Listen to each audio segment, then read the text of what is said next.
നമസ്കാരം. അമേരിക്കയും ഇറാനും തമ്മിൽ ഹോർമുസിൽ ഏർപ്പെടുത്തിയിരുന്ന വെടിനിർത്തൽ ഇന്നലെ തിങ്കളാഴ്ച അവസാനിച്ചു. 60 ദിവസത്തെ വെടിനിർത്തലായിരുന്നു ഏർപ്പെടുത്തിയിരുന്നത്. അത് നീട്ടുവാൻ താല്പര്യമില്ല എന്ന് അമേരിക്ക പറഞ്ഞു. അങ്ങനെ ഇന്നലെ വെടിനിർത്തൽ അവസാനിച്ചു. ലോകരാജ്യങ്ങളെല്ലാം തന്നെ വലിയ പ്രതീക്ഷയോടെ കണ്ടിരുന്ന ഒരു വെടിനിർത്തലാണിത്.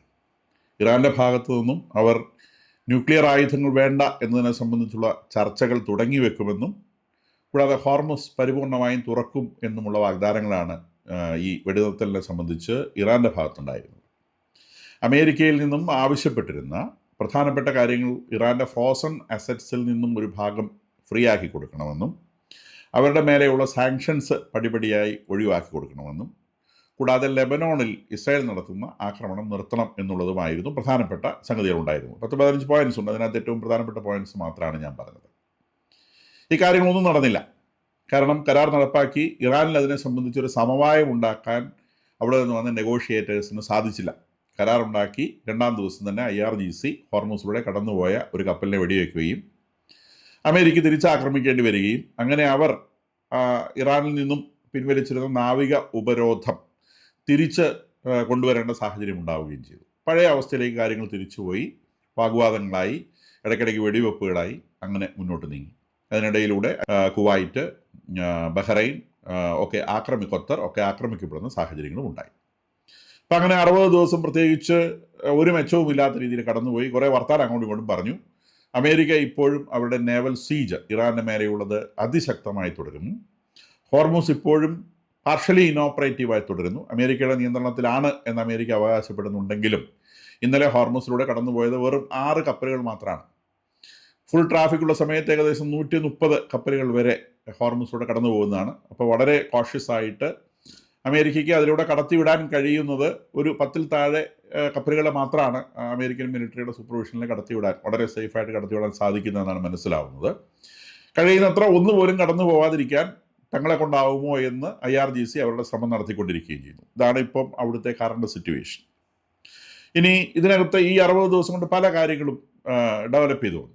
അതിൽ ഏറ്റവും പ്രധാനപ്പെട്ട കാര്യം അമേരിക്ക യുദ്ധം നിർത്തിയാലും തങ്ങൾ നിർത്തുകയില്ല എന്നുള്ള ഇസ്രായേലിൻ്റെ ഭാഗത്തു നിന്നുള്ള നീക്കമാണ്. അമേരിക്ക ഇനി യുദ്ധം അവസാനിപ്പിച്ച് പോയാൽ തങ്ങൾ നേരിട്ട് ഇറാനെ ആക്രമിക്കും എന്നുള്ള ഒരു നിലപാടിലേക്ക് ഇസ്രായേൽ മാറുന്നത് ഈ 60 ദിവസത്തിനിടയിൽ നമ്മൾ കണ്ടു. 2, യമനിൻ്റെ ഭാഗത്ത് സൗദിക്കെതിരെയുള്ള വലിയ ഒരു ഓപ്പറേഷൻ ആരംഭിച്ചതായി നമ്മൾ കണ്ടു. റെഡ് സീയിൽ സൗദിയുടെ കപ്പലുകൾക്ക് ഹൂത്തികൾ മൊറട്ടോറിയം പ്രഖ്യാപിക്കുന്നു. ഇറാൻ്റെ ആവശ്യത്തെ തുടർന്നാണ് സംഭവിച്ചതെങ്കിലും അവർ ഇറാൻ്റെ പേര് പറയുന്നില്ല. യമനിൽ നടക്കുന്ന കോൺഫ്ലിക്റ്റുകളുടെ ഭാഗമായി അതിൽ ഒഫീഷ്യൽ ഗവൺമെൻറ്റിനെ സഹായിക്കുന്ന രാജ്യം എന്ന നിലയിൽ സൗദിയുടെ മാരിടൈം ആക്ടിവിറ്റി റെഡ് സീയിൽ തങ്ങൾ അനുവദിക്കുകയില്ല എന്നാണ് ഹൂത്തികൾ പറഞ്ഞത്. അപ്പോൾ അപ്പോൾ യമൻ സൗദി റീജിയനിലേക്ക് അല്ലെങ്കിൽ Houthi Saudi Arabia face to face എന്ന നിലയിലേക്കുള്ള വലിയൊരു ഡെവലപ്മെൻറ്റ് ഇതിലൂടെ ഉണ്ടാകുന്നു. അതിനെ തുടർന്ന് ഒരു വലിയ സുന്നി കോയലിഷൻ ഉണ്ടാക്കാൻ സൗദി ശ്രമിക്കുന്നു. അതിനെ സംബന്ധിച്ച് 14 രാജ്യങ്ങൾ ഇപ്പോൾ ഓൾറെഡി ഒപ്പിട്ട് കഴിഞ്ഞു. ബാക്കി 40 ചില രാജ്യങ്ങൾ കൂടി, ആകെ 58 രാജ്യങ്ങളാണ്. അപ്പോൾ 43 രാജ്യങ്ങൾ കൂടി ഉടനെ തന്നെ ഒപ്പിടുമെന്ന് പറയുന്ന ഒരു വലിയ സുന്നി കോയലിഷനിലേക്ക് കാര്യങ്ങൾ നീങ്ങുന്നു. ഒരു ടർക്കിയും പാകിസ്ഥാനും സൗദി അറേബ്യയും തമ്മിൽ വേറൊരു കരാറിലും അവർ ഏർപ്പെടുന്നു. അപ്പോൾ ഒരു സുന്നിയുടെ ഒരു വലിയ കോalition ഉണ്ടാക്കുവാൻ ഈ തീരുമാനമെടുക്കുന്നത് സൗദി അറേബ്യയുടെ ആസ്ഥാനമായ റിയാദിൽ വെച്ചല്ല, പക്ഷേ മെക്കയിൽ വെച്ചാണ് ഇത് നടത്തിയത് എന്നുള്ളത് പ്രത്യേക പ്രാധാന്യം അറിയിക്കുന്ന സംഗതിയാണ്. കാരണം ഇതിന് മതപരമായ ഒരു മാനം നൽകുന്നതിന് വേണ്ടിയാണ് ഇത് മെക്കയിൽ വെച്ച് ചെയ്തത്. അപ്പോൾ ഇത് മൊത്തം സുന്നികളുടെ നേരെ വരുന്ന ഒരു ത്രട്ടാണ് ഈ ഷിയ രാജ്യത്ത് നിന്ന് ഉണ്ടാകുന്നത് എന്നുള്ള ഒരു മാനസികാവസ്ഥ ഉണ്ടാക്കിയെടുക്കുന്നതിന് വേണ്ടിയാണ് ഈ കോയലിഷൻ ഉണ്ടാക്കിയത് എന്നുള്ളത് മെക്ക ഈ കോയലിഷൻ ഉണ്ടാക്കാനുള്ള കരാറിൽ ഏർപ്പെടാനുള്ള സ്ഥലമായി തിരഞ്ഞെടുത്തതിൽ നിന്നും നമുക്ക് മനസ്സിലാവുന്നതാണ്. കൂടാതെ ഇതിനിടയിലൂടെ ഇറാൻ ഒരു ലെവി വിരിച്ചുകൊണ്ട് അതിലെ കപ്പലുകളെ കടത്തിവിടാനുള്ള ശ്രമമൊക്കെ നടത്തി നോക്കി. ഇറാനും ഒമാനും തമ്മിൽ ചർച്ച ചെയ്തു. അതിനെ സംബന്ധിച്ച് വലിയ കാര്യങ്ങളൊക്കെ ഉണ്ടാക്കി. നാളെ വരും മറ്റന്നാൾ വരും എന്ന് പറഞ്ഞു. ഒന്നും ചെയ്യാൻ സാധിച്ചില്ല. ലെവി ഒന്നും വാങ്ങാൻ ഇറാനെ കൊണ്ട് കഴിഞ്ഞില്ല. അങ്ങനെ ആ ഭാഗം അവസാനിച്ചു. ഇനി ഹോർമുസിൽ അതിലെ പോയ കപ്പലുകളെ കിട്ടുന്നതിന് ഏത് രാജ്യത്തിൻ്റെ നോക്കാതെ ആക്രമിക്കുക വഴി ലോകത്തിലെ ഏതാണ്ട് മുഴുവൻ രാജ്യങ്ങളെയും തന്നെയും തങ്ങൾക്ക് ശത്രുക്കളാക്കി മാറ്റിയെടുക്കുന്നതിൽ ഇറാൻ ഭംഗിയായി വിജയിക്കുകയും ചെയ്തു. അപ്പോൾ ഇത്രയും കാര്യങ്ങളാണ് ഈ 60 ദിവസത്തിനിടയിലൂടെ സംഭവിച്ചത്. ഇനി ഫ്യൂച്ചറിൽ എന്തൊക്കെയാണ് വരാൻ സാധ്യതയുള്ളതിനെ സംബന്ധിച്ച് നമ്മൾ നോക്കുമ്പോൾ ട്രംപ് പറഞ്ഞത് ഒരു വൈറ്റ് ഫ്ലാഗ് ഉയർത്തി കാണിച്ചിട്ട് സമ്പൂർണ്ണമായിട്ട് കീഴടങ്ങിക്കോളും എന്ന് ഇറാനോട് അദ്ദേഹം പറയുകയാണ് ചെയ്തത്. അപ്പോൾ അതിന് മറുപടിയായിട്ട് IRGC പറഞ്ഞത്, ഞങ്ങൾ കുറച്ചുകൂടെ ശക്തിയിൽ നിങ്ങളോട് യുദ്ധം ചെയ്യാൻ പോവുകയാണ് എന്നാണ് IRGC പറഞ്ഞത്. അപ്പോൾ രണ്ടുപേർക്കും പ്രത്യേകിച്ച് മാറ്റമൊന്നും ഉണ്ടായിട്ടില്ല എന്നുള്ളത് ഈ പ്രസ്താവനകൾ നമുക്ക് വളരെ വ്യക്തമായിട്ട് മനസ്സിലാവും. അപ്പോൾ അമേരിക്ക ഇതിനിടയിലൂടെ ചെയ്യുന്ന ഒരു പ്രൊളോങ്ഡ് വാറിന്, വളരെ കാലം നീണ്ടു നിൽക്കുന്ന ഒരു യുദ്ധത്തിലേക്ക് ഇത് കൊണ്ടുപോകാനുള്ള ഒരു നീക്കമാണ് അമേരിക്കയുടെ ഭാഗത്ത് നിന്ന് ഒറ്റ നോട്ടത്തിൽ നമുക്ക് കാണാൻ സാധിക്കുക. കാരണം അവരുടെ അബ്രഹാം ലിങ്കൺ എന്ന് പറയുന്ന നേവൽ ഷിപ്പ്, അത് 5000-ഓളം ജീവനക്കാരുണ്ട് അതിനകത്ത്. അവർ ഏകദേശം 10-11 മാസമായിട്ട് ഈ ഹോർമുസിൻ്റെ അടുത്ത പ്രദേശത്തായിട്ട് നിൽക്കുകയാണ്. അപ്പോൾ അതിൽ സ്റ്റാഫ് മുഴുവൻ അങ്ങേയറ്റം എക്സോസ്റ്റഡ് ആയി, ഒരു വീട്ടിൽ നിന്ന് വിട്ടിട്ട് പറഞ്ഞ 10-11 മാസമാകുന്നു, സ്വന്തക്കാരെ ആരെയും കണ്ടിട്ടില്ല. കൂടാതെ കപ്പലിലെ ഫെസിലിറ്റികളൊക്കെ മോശമായി, വെള്ളം ചീത്തയായി, ഇങ്ങനെ പല പ്രശ്നങ്ങൾ. അപ്പോൾ അതുകൊണ്ട് ആ കപ്പൽ മാറ്റി പുതിയത് കൊണ്ടുവരുന്നു. അപ്പം ജോർജ് വാഷിങ്ടൺ എന്ന് പറയുന്ന പുതിയ കപ്പൽ വരുന്നു. Which means they are trying to prolong it. അത് നീട്ടിക്കൊണ്ടു പോകാനാണ് അവർ ശ്രമിക്കുന്നത്. കൂടാതെ IRGCക്ക് ഇനി പെട്ടെന്ന് ഒരു യുദ്ധം, ശക്തിയായ യുദ്ധം വേണമെന്ന് മോഹം തോന്നുകയാണെങ്കിൽ അതിനെ എതിർക്കാൻ വേണ്ടി ഇസ്രായേലിൽ കൊണ്ടുവന്ന ധാരാളം റീഫ്യൂവലിംഗ് വിമാനങ്ങളും F-35 വിമാനങ്ങളും കൊണ്ടുവന്ന് നിറച്ചിട്ടുണ്ട്. ഈ ഇസ്രായേലിനെ വിമാനങ്ങൾ കൊണ്ട് കുത്തി നിറച്ച് വെച്ചിരിക്കുകയാണെന്ന് വേണമെങ്കിൽ നമുക്ക് പറയാവുന്നതാണ്, അഡ്ജക്റ്റീവ് പോലെ പറയാവുന്നതാണ്. അപ്പം പെട്ടെന്ന് IRGCക്ക് ഒന്ന് യുദ്ധം ചെയ്യണം തോന്നിയാൽ അതിനുള്ള റെഡിനെസ് അവിടെയുണ്ട്. ഇനി പ്രൊളോങ്ഡ് വാറാണ് ഉദ്ദേശിക്കുന്നതെങ്കിൽ അതിനുള്ള റെഡിനെസ് ഉണ്ട്. അപ്പോൾ പ്രൊളോങ്ഡ് വാർ എന്ന് പറയുമ്പോൾ പ്രധാനമായും ഇറാന്റെ മേലെ ഇൻഫ്ലിക്റ്റ് ചെയ്യുന്ന നേവൽ സീജാണ്. ഇറാനിലേക്ക് ആർക്കും പോകാനും പറ്റില്ല, ഇറാനിൽ നിന്ന് ആർക്കും പുറത്തേക്ക് വരാൻ പറ്റില്ല. അപ്പോൾ ആ രീതിയിലുള്ള നേവൽ സീജിൽ ഇറാനെ കെട്ടിയിടുക എന്നുള്ളതാണ് അമേരിക്ക ചെയ്യുന്നത്. തീർച്ചയായിട്ടും സാമ്പത്തികമായിട്ടുള്ള വലിയ തകർച്ചയിലേക്കും ഒരുപക്ഷെ ആ രാജ്യത്തിലുള്ള ഇന്റേണൽ സ്പ്ലിറ്റിലേക്കും പോകും. അതിനിടയിലൂടെ അമേരിക്കൻ കുറുക്കൻ കണ്ണുകൾ ഇതിനകത്ത് വേറെ സാധ്യതകൾ അന്വേഷിക്കുന്നുണ്ട്. ഇതൊരു ഷിയ സുന്നി യുദ്ധമാക്കി മാറ്റാൻ കഴിയുമോ എന്നുള്ള ശ്രമവും അവരുടെ ഭാഗത്ത് നടക്കുന്നുണ്ട് എന്നുള്ളത് നമുക്കിതിരെ വരികൾക്കിടയിലൂടെ വായിച്ചാൽ മനസ്സിലാവും.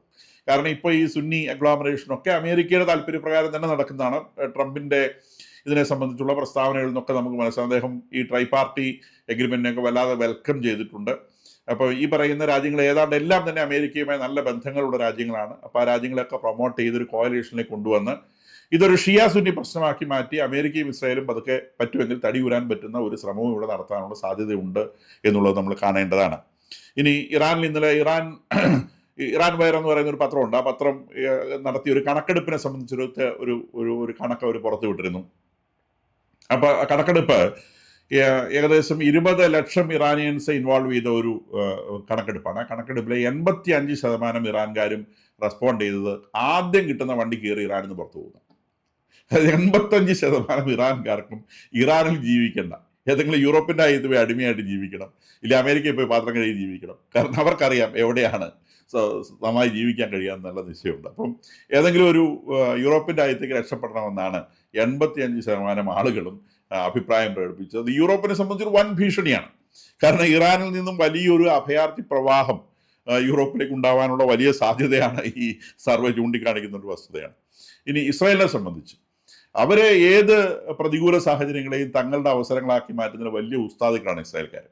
ഇസ്രായേലിനെ സംബന്ധിച്ച് കിട്ടിയ ഏറ്റവും വലിയ ലോട്ടറി എന്താണെന്ന് ചോദിച്ചാൽ ഈ ശ്രദ്ധ മുഴുവൻ ഗാസയിൽ നിന്ന്, വെസ്റ്റ് ബാങ്കിൽ നിന്ന് അകന്നുപോയി എന്നുള്ളതാണ്.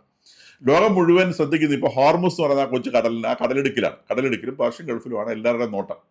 ആ സമയം മുതലാക്കിക്കൊണ്ട് അവർ ഇസ്രായേലിൽ അവർക്ക് വേണ്ട കാര്യങ്ങൾ, അതിനകത്ത് നീതി ന്യായം ഒന്നും അവർ നോക്കുന്നില്ല, അവർക്ക് വേണ്ട കാര്യങ്ങൾ അവർ ചെയ്യുന്നു എന്നുള്ളതാണ്. അവരെ സംബന്ധിച്ച് വേണ്ടത് ഈ വെസ്റ്റ് ബാങ്കും ഗാസായും കൂടെ അവരുടെ ഭാഗമാക്കി എടുക്കണം, അതാണ് അവരുടെ ആവശ്യം. എന്ന് പറഞ്ഞാൽ അവരെ സംബന്ധിച്ച് ഇസ്രായേൽ എന്ന് പറയുന്നത് ഏറ്റവും മിനിമം ഈ വെസ്റ്റ് ബാങ്കും ഗാസായും ഒക്കെ ചേരുന്നതാണ്.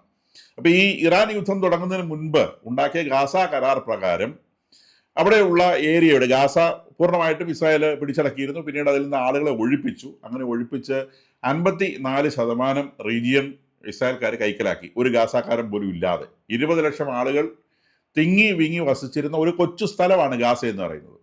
ആ കൊച്ചു സ്ഥലത്തിൽ നിന്ന് ഒക്ടോബർ 2023 ഒരു ആവശ്യമില്ലാതെ ഇസ്രായേലിന്റെ വേരുകൾ അകർത്ത് കയറി ഭീകരപ്രവർത്തനങ്ങൾ നടത്തിയതിന്റെ അടിസ്ഥാനത്തിൽ ഇസ്രായേൽ തിരിച്ചടിച്ച് ഗാസ പൂർണ്ണമായും കൈയടക്കിയെന്ന് മാത്രമല്ല, അതിന്റെ 54% ഭാഗത്തു നിന്ന് മുഴുവൻ ഗാസക്കാരെ ഓടിച്ച് അത് അവർ കയ്യിലാക്കി. അതിപ്പോൾ മണ്ണൊക്കെ ഇട്ട് വേർതിരിച്ച് ആ സ്ഥലം അവർ വെച്ചിട്ടുണ്ട്. ഇനി ഈ ഇറാൻ യുദ്ധം വന്നതിന്റെ പേരിൽ ആ ഒരു സമയത്ത് ഇന്റർനാഷണൽ ശ്രദ്ധ അവിടുന്ന് പോയ സമയത്ത് അവരെ ബാക്കി കുറെ കൂടെ മുന്നോട്ട് കയറി ഇപ്പോൾ 70% ഏകദേശം അവരുടെ കയ്യിലാണ്. ബാക്കി 30% ഇപ്പം ഈ പാലസ്തീനികൾ എന്ന് വിളിക്കപ്പെടുന്ന ആളുകളുടെ കയ്യിലുള്ളൂ. അപ്പം ഹമാസ് ഈ ഇറാൻ യുദ്ധം തുടങ്ങുന്ന സമയത്ത് ഹമാസ് പറഞ്ഞ ഞങ്ങൾ ആയുധം വെച്ച് കീഴടങ്ങുന്ന പ്രശ്നമൊന്നുമില്ല. അപ്പം അന്ന് ട്രംപിന്റെ ആ കരാറിലുണ്ടായിരുന്ന ആയുധം വെച്ച് കീഴടങ്ങണം എന്നൊക്കെയുള്ള കാര്യമായിരുന്നു. അപ്പം ഹമാസിന്റെ ഭാഗത്ത് നിന്ന് അന്ന് പറഞ്ഞിരുന്നത് ആയുധം വെച്ച് കീഴടങ്ങില്ല എന്നാണ്. ഇപ്പൊ അവർ ആയുധം വെച്ച് കീഴടങ്ങാവേ എന്ന് പറഞ്ഞ് കരുന്ന് നിലവിളിച്ച് നടക്കുകയാണ്. ഇസ്രായേൽ പറയുന്ന സൗകര്യമില്ല. അമേരിക്ക പറഞ്ഞു ഇവരിങ്ങനെയൊക്കെ പറഞ്ഞിട്ടുണ്ട്, നമുക്കിതൊന്ന് ഒത്തുതീർത്തുകൂടെ. അമേരിക്കയിൽ നിന്നും ജാറഡ് കുഷ്ണറും ടോണി ബ്ലെയറും ഒക്കെ ഈ ദിവസങ്ങളിൽ നെതന്യാഹുവിനെ പോയി കണ്ടിട്ടുണ്ട്. ഇതുകൊണ്ടൊന്നും കാര്യമില്ലാന്ന് മനസ്സിലാക്കി ഹമാസിന്റെ നേതാക്കന്മാർ ഇപ്പോൾ ഈജിപ്തിൽ പോയി കരയാണ്, എങ്ങനെയെങ്കിലും ഈ പ്രശ്നം തീർത്തത്, അതിന് 30% അതും കൂടെ പോകും. അപ്പം അവർ പറഞ്ഞ ഒരു കാര്യം, ഈ ഗാസയിലുള്ള അന്ന് ഒക്ടോബർ 2023 ഇസ്രായേൽക്കാരെ ആക്രമിച്ച് ജയിക്കാം എന്ന് വിചാരിച്ച്, ഇസ്രായേൽക്കാരെ കീഴടക്കാമെന്ന് വിചാരിച്ച് കടന്നുപോയ ആ സംഘത്തിന്റെ സപ്പോർട്ടേഴ്സായി ഗാസയിൽ ഉണ്ടായിരുന്ന 20 ലക്ഷം ആളുകൾ. ആ 20 ലക്ഷം ആളുകളിൽ ഏകദേശം 80,000-ലധികം ആളുകൾ പിന്നീടുള്ള തിരിച്ചുള്ള യുദ്ധത്തിൽ കൊല്ലപ്പെട്ടു. ഏകദേശം 2 ലക്ഷത്തോളം ആളുകൾക്ക് മുറിവേറ്റു. ഇനി ബാക്കിയുള്ളതിൽ 9 ലക്ഷം ആളുകൾ ഇപ്പോൾ ടെന്റുകളിൽ കഴിയുന്നു. അവരുടെ വീടുകളെല്ലാം നഷ്ടപ്പെട്ടു, താമസിക്കാൻ യാതൊരു സൗകര്യമില്ല, തുണി കഴുകി ടെന്റിൽ താമസിക്കുന്നു. ഈ ഒരു അവസ്ഥയിലാണ് ഇപ്പോൾ ഗാസയുള്ളത്. അപ്പോൾ ഈ ഗാസയെ എങ്ങനെയെങ്കിലും ഈ ഇസ്രായേൽക്കാരുടെ യുദ്ധത്തിൽ നിന്ന് രക്ഷിക്കണം എന്ന് പറഞ്ഞപ്പോൾ കരഞ്ഞു വിളിച്ച് ഈജിപ്തിന്റെ പുറകെ നടക്കുകയാണ്. ആര് പറഞ്ഞാലും കേൾക്കില്ല എന്നുള്ള നിലയിൽ നെതന്യാഹു നിൽക്കുന്നു. ഇനി മറുഭാഗത്ത് വെസ്റ്റ് ബാങ്കിലും അവർ കുറേശ്ശെയായി എൻഗൾഫ് ചെയ്തുകൊണ്ടിരിക്കുകയാണ്. ഞാൻ കഴിഞ്ഞ ദിവസം പറഞ്ഞിരുന്നു, അവർ ജെറുസലേമിൽ നിന്ന് ബദ്ലഹേമിലേക്കുള്ള റീജിയനിലേക്ക്, ബദ്ലഹേം ഇപ്പോൾ ശരിക്കും വെസ്റ്റ് ബാങ്കിലെ പാലസ്തീനികളുടെ കയ്യിലാണ്. അപ്പോൾ അത് പാലസ്തീനികളുടെ കയ്യിൽ നിന്ന് മോചിപ്പിച്ചെടുക്കത്തക്ക രീതിയിലുള്ള ഒരു മുന്നേറ്റം അവിടെ കൂടുതൽ ജൂതന്മാരെ കൊണ്ടുവന്ന് താമസിച്ചുകൊണ്ട് ഇസ്രായേൽ നടത്തിക്കൊണ്ടിരിക്കുകയാണ്. അപ്പോൾ വെസ്റ്റ് ബാങ്കും അവർ കുറേശ്ശെയായിട്ട് വിഴുങ്ങിക്കൊണ്ടിരിക്കുകയാണ്. ഗാസ വിഴുങ്ങുന്നു, വെസ്റ്റ് ബാങ്ക് വിഴുങ്ങുന്നു. ഇതൊക്കെ ഈ ഇറാനിൽ നടക്കുന്ന യുദ്ധത്തിന്റെ മറവിൽ അവർ ചെയ്യുന്ന കാര്യമാണ്. പിന്നെ തെളിവായിട്ട് ചെയ്യുന്ന ഒരു സംഗതിയുണ്ട്, ലെബനോണിൽ യുദ്ധം നടക്കുന്നു. പലതവണ ജോസഫ് ഔൺ അമേരിക്കയിൽ പോകുന്നു, ഈ പ്രശ്നം തീർക്കണം എന്ന് പറയുന്നു. ഹെസ്ബുള്ള പറയുന്ന ആയുധം വെക്കില്ല എന്ന്, ഇതൊക്കെ നടക്കുന്നു. പലതവണ സീസ്ഫയർ ഒപ്പിടുന്നു, പിന്നെയും വെടിവെക്കുന്നു, സീസ്ഫയർ ഒപ്പിടുന്നു, പിന്നെയും വെടിവെക്കുന്നു. അങ്ങനെ അവസാനം ഒരു സീസ്ഫയർ ഒപ്പിട്ടു. പക്ഷെ ആ സീസ്ഫയർ ഒപ്പിട്ടത് ജൂൺ 17-നാണ്. ജൂൺ 16-ന് ഈ തെക്കൻ ലെബനോണിലുള്ള അലി തഹാർ റിഡ്ജ് എന്ന് പറയുന്ന സംഗതിയുണ്ട്. അതൊരു ഈ ഷേപ്പുള്ള ഒരു കുന്നാണ്. ഇത് ഇങ്ങനെ കോൺ പോലെ നിൽക്കുന്ന ഒരു കുന്നാണ്. 2 ഭാഗത്തും പ്ലെയിൻ ലാൻഡാണ്.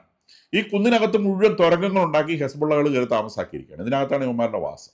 1 കിലോമീറ്റർ 1.5 കിലോമീറ്റർ ഒക്കെയാണ് തുരങ്കങ്ങളുടെ ആഴം. തുരങ്കം എന്ന് പറഞ്ഞാൽ ഒരു സ്ട്രെയിറ്റ് തുരങ്കമല്ല, അകത്തോട്ട് കയറി നെറ്റ്വർക്ക് ആയിട്ട് വരും. അപ്പോൾ ജൂൺ 16-ന് അത്തരത്തിലുള്ള തുരങ്കം ഇസ്രായേൽ കണ്ടുപിടിക്കുകയും അതിൻ്റെ എല്ലാ ഔട്ട്ലെറ്റിനും പുറത്തേക്ക് വരാനുള്ള വഴികൾ കംപ്ലീറ്റ് അടച്ചു വെക്കുകയും ചെയ്തു. ഇത് പലപ്പോഴും പല തുരങ്കങ്ങളും തുടങ്ങുന്നത് ഏതെങ്കിലും വീടിൻ്റെ അടുക്കളയിൽ നിന്നൊക്കെ ആയിരിക്കും. ഒരു തരത്തിലൊരു തുരങ്കം ഉണ്ടെന്ന് ആർക്കും മനസ്സിലാവില്ല. വീടിൻ്റെ അടുക്കളയിൽ നിന്ന് ബെഡ്റൂമിൽ നിന്നൊക്കെയാണ് തുരങ്കത്തിലേക്കുള്ള എൻട്രി തുടങ്ങുന്നത്. അപ്പോൾ അങ്ങനെയുള്ള വീടുകളെല്ലാം കണ്ടുപിടിച്ച് അതിനെല്ലാം കൂടെ സീൽ ചെയ്ത് ഈ തുരങ്കത്തിനകത്ത് 40 മുതൽ 100 വരെ ആളുകൾ ജൂൺ 16 മുതൽ പെട്ട് കിടക്കുന്നുണ്ട്. അപ്പോൾ ഇവന്മാർ കീഴടങ്ങത്തില്ല, കാരണം അങ്ങനെയാണല്ലോ, ഇവർക്ക് സ്വർഗത്തിലേക്ക് പോകാനുള്ള ആൾക്കാരാണ്. ഇതിനകത്ത് ഇപ്പം ഏകദേശം പട്ടിണിയുടെ അവസ്ഥയിലാണ്. വെള്ളമൊക്കെ ഇവർ സാധാരണ ഇതിനകത്ത് കുറേ മാസങ്ങളോളം ജീവിക്കാനുള്ള സൗകര്യങ്ങളൊക്കെ ഒരുക്കിയിട്ടാണ് ഇതിൽ ചെയ്യുക. അത് ഹമാസിന്റെ ഒരു റീജിയന്റെ ഹെസ്ബുള്ളയുടെ ഒരു റീജിയന്റെ ഹെഡ്ക്വാർട്ടേഴ്സും അതിനകത്തുണ്ട്. കൂടാതെ ധാരാളം ആയുധങ്ങളുണ്ട്, ആളുകളുമുണ്ട്. അപ്പോൾ ഈ സാധനം ഇങ്ങനെ അവർ അടച്ചു പിടിച്ചിരിക്കുകയാണ്. ഒരുത്തനെ പുറത്തേക്ക് വന്നാൽ കൊല്ലും, അല്ലെങ്കിൽ ആയുധം വെച്ച് കീഴടങ്ങി 2 കൈയും പൊക്കി പിടിച്ച് നേരെ വന്ന് കീഴടങ്ങി ഞങ്ങളുടെ ജയിലിനകത്തോട്ട് കയറിക്കോ എന്നുള്ളതാണ് ഇസ്രായേലിന്റെ നിലപാട്. അപ്പം ആ നിലയിലാണ് തെക്കൻ ലെബനോണിൽ കാര്യങ്ങൾ നടക്കുന്നത്. അപ്പോൾ ഈ കഴിഞ്ഞ ദിവസം ഒരു വീട് ബോംബ് ചെയ്ത കാര്യം പറഞ്ഞിരുന്നു. അവിടെ റീജിയണൽ കമാൻഡറുടെ വീടാണ്. ആ റീജിയണൽ കമാൻഡർ കൊല്ലപ്പെട്ടു, അദ്ദേഹത്തിന്റെ 4 സഹായികൾ കൊല്ലപ്പെട്ടു, അദ്ദേഹത്തിന്റെ 2 ഭാര്യമാർ കൊല്ലപ്പെട്ടു, 4-5 മക്കളും കൊല്ലപ്പെട്ടു. അപ്പോൾ അതിൽ കുട്ടികളെ കൊന്നു എന്ന് പറഞ്ഞ വാർത്തയാണ് പലപ്പോഴും നമ്മൾ കണ്ടിട്ടുണ്ടാവും. കൂടെ ഇത്ര ആളുകളൊക്കെ വധിക്കപ്പെട്ടിട്ടുണ്ട് എന്നുള്ള ഒരു വസ്തുതയും അവിടെ നിലനിൽക്കുന്നു. അതിനിടയിലൂടെ ഇന്നലെ മൺഡേ അവർ സിറിയയിൽ ഒരു എയർപോർട്ടിൽ കൊണ്ട് ബോംബ് ഇട്ടിട്ടുണ്ട്. കാരണം സിറിയയുടെ ആകാശം ഇസ്രായേലിന്റെ പരിപൂർണ കസ്റ്റഡിയിലാണെന്ന് ഇസ്രായേൽ അവകാശപ്പെടുന്ന ഒരിക്കൽ കൂടി തെളിയിച്ചു കൊടുക്കാൻ വേണ്ടി ആയിരിക്കണം, പ്രത്യേകിച്ച് പ്രകോപനമൊന്നും ഇല്ലാതെ സിറിയയുടെ അങ്ങ് എക്സ്ട്രീമിൽ അങ്ങ് കിഴക്കേ അറ്റത്തുള്ള എന്ന് പറഞ്ഞാൽ ഇറാനോട് ചേർന്നുള്ള ഭാഗത്തുള്ള എയർപോർട്ടിൽ ഒരു ബോംബ് ചെയ്തിട്ടുണ്ട്.